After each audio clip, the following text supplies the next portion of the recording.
Welcome back. Could the classroom be the safest place for the nation's children during the COVID-19 pandemic? Well, according to the District 3 Education Officer, it is by far. The District Education Officer explains that students are being catered to in many facets of life, including structure, set protocols, and even nutrition. She assures parents and guardians that they need not fret. Over the weekend, the St. Lucia Teachers Union, in a public statement, called on the Ministry of Education to rethink its position on the reopening of school on Monday in light of the highest number of confirmed cases of COVID-19 recorded on island. However, the District 3 Education Officer Franciletta Lorenzine has come out in defense of the decision to reopen schools, stating that the classroom is in fact the safest place for the child to be currently. Lorenzine said whilst the concerns are understandable and warranted, parents and guardians need to understand that the decision to reopen school was not made lightly. The education sector functions according to the guidance of the Ministry of Health.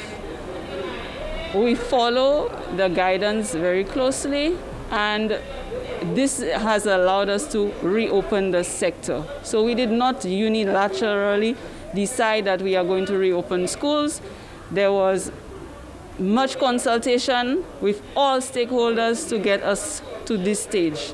And I reiterate that for us to have decided to reopen today, that we sought and we have been following the guidance of the Ministry of Health, the technocrats in this business of the COVID-19 pandemic. Lorenzine went on to further state that the students, whilst at school, will be receiving care holistically. She said sheltering them from COVID-19 is just one of the benefits of having the students at school physically. Research, etc., indicates that the safest place for children is in the school, on the school compound and at school, and for various reasons. And we can Google, we like to do research, etc. Google, you'll get that information. That indicates that the various reasons why the safest place for children is at school is because, one, we also have those children who do not have much to eat because of the financial situation presented by COVID, and even prior to.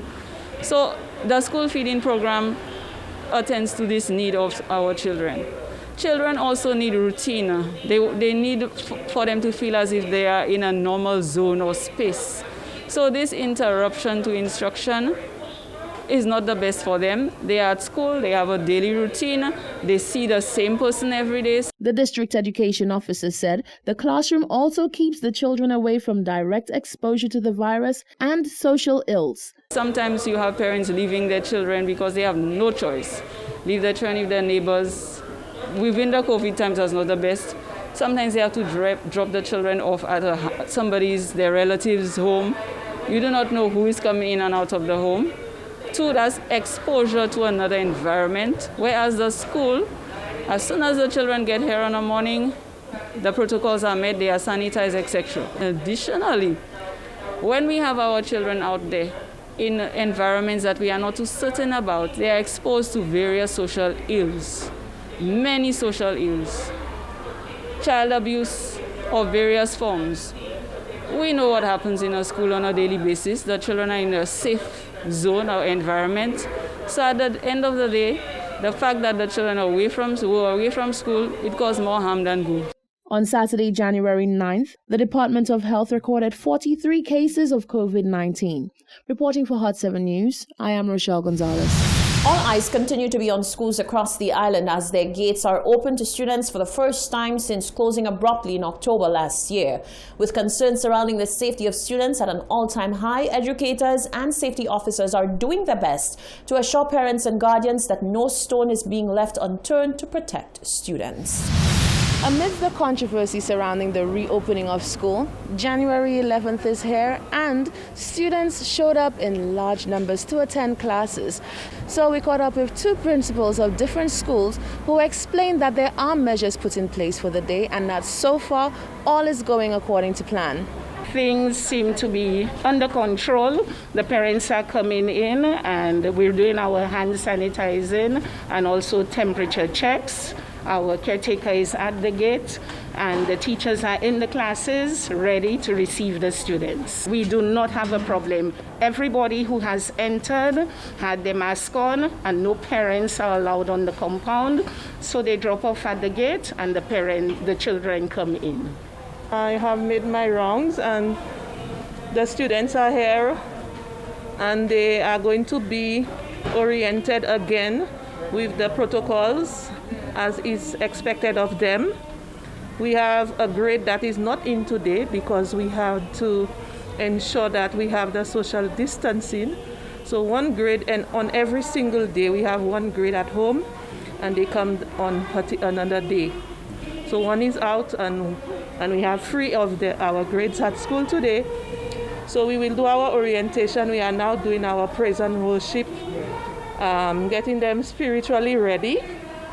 And as the day goes, we are going to do some little welcoming activities with them to settle them, to ensure that we also get to know what was happening, how they feel, the different experiences during the whole break that they had, as well as during the online instructions. Meanwhile, the school safety officer with the Department of Education explained what protocols have been put in place for the different schools.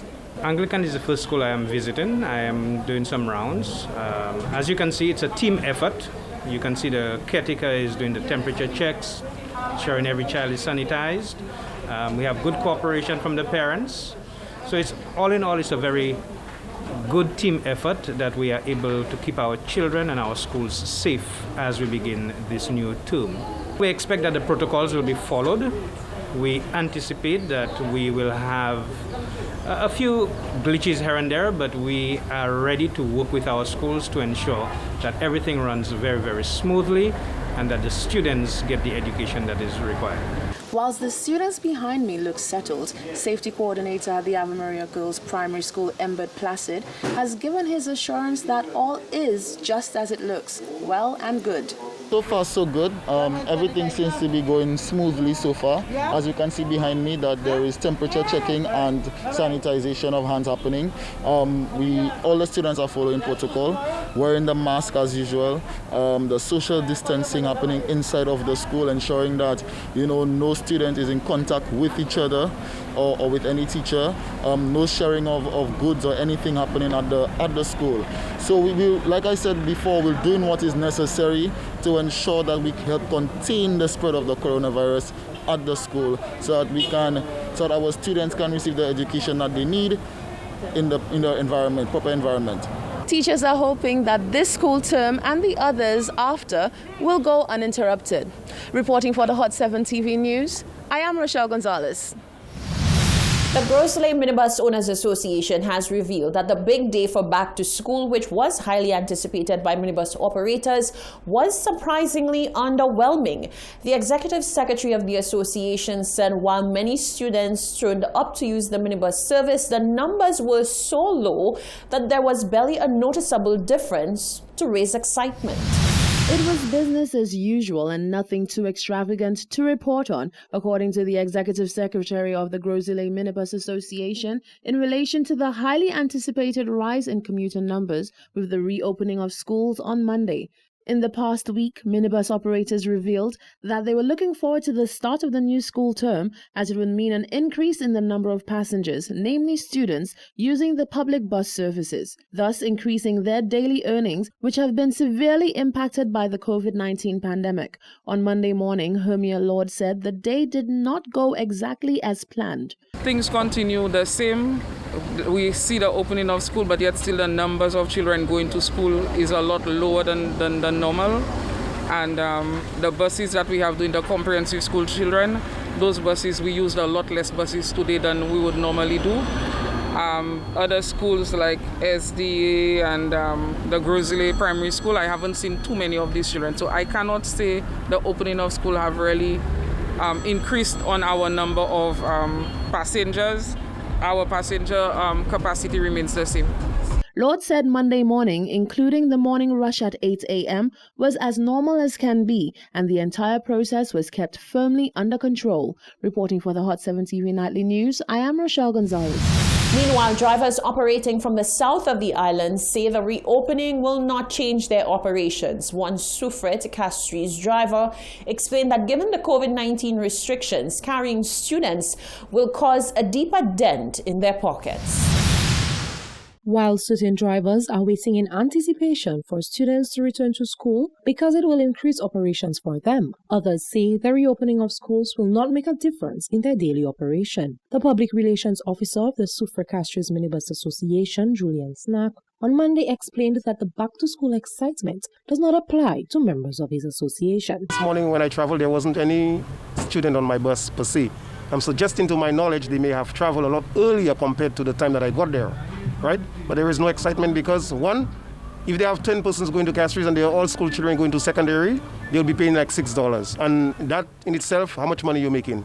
So that really, it makes sense because the reason for it is simply because you have to transport the children to and from school.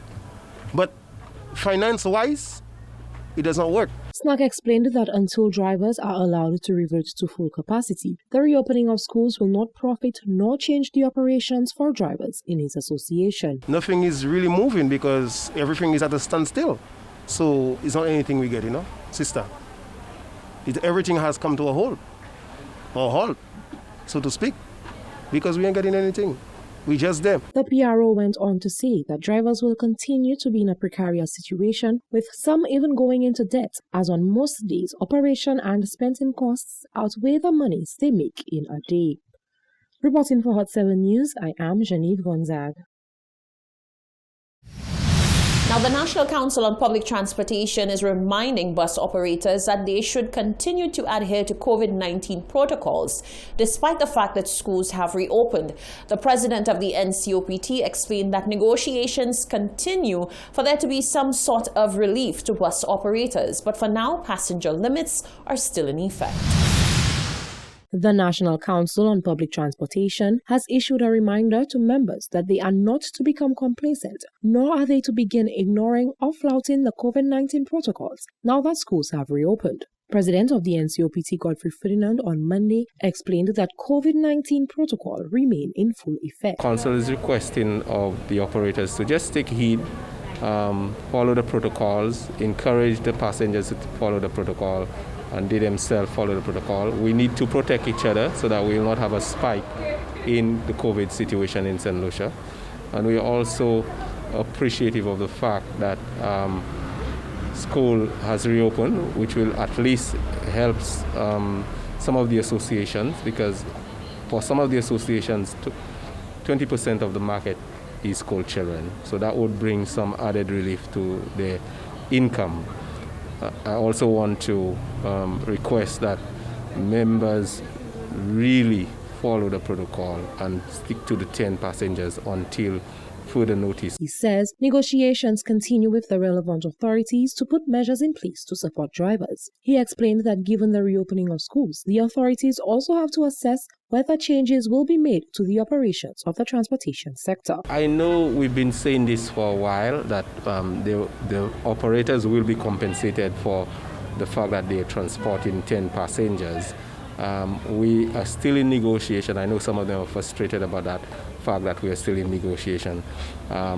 This next week we will be meeting the CMO, the Ministry of Education and the Ministry of Transport to further review the present operations in light of the reopening of school, seeing that we have to first assess what happened this week. So after this week, we will be meeting and we'll do an assessment, and then we'll know where we're going from there. Ferdinand says despite any situation that may arise, drivers need to ensure that they protect themselves and ensure that passengers are adhering to the protocols put in place. Reporting for Hot 7 News, I am Genevieve Gonzague. You're watching the Hot 7 TV Nightly News. Still to come, students speak and parents are called on to do their part and stop the possible exposure of their children to COVID-19 due to irresponsible behavior.